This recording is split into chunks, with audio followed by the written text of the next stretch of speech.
A mundesh me më tregu çka është ose pse është kaq e veçantë 10 ditë që i fundit të Ramazanit? Edhe një herë pra faleminderit për ftesën. Kënaqësia jonë.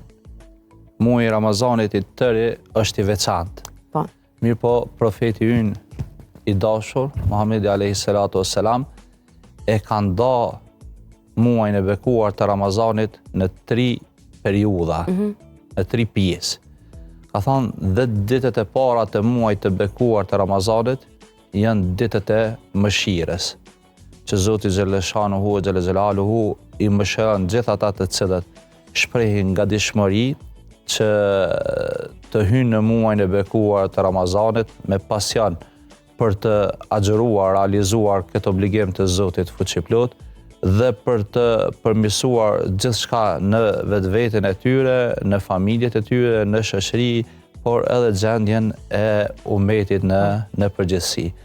Dhjetësja e dytë e muajit të bekuar të Ramazanit është dhjetësja e shpresës, që besimtari duhet të jeton mes frikës dhe shpresës. Dhe krejt në fund, pejgamberi alayhi salatu wassalam ka thonë dhjetësja e fundit e muajit të bekuar të Ramazanit është dhjetësja e faljes së Zotit Xheleshanuhu Xhele Xhelalu.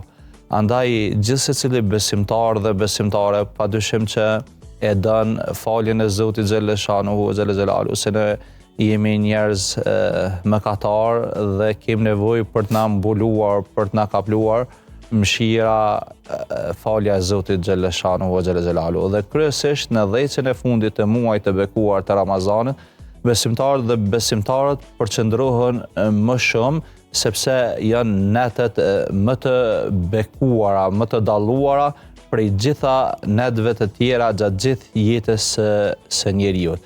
Allahu fuqiplot ka thënë në Kuranin e Madhnueshëm se unë krijoj çfarë të doj.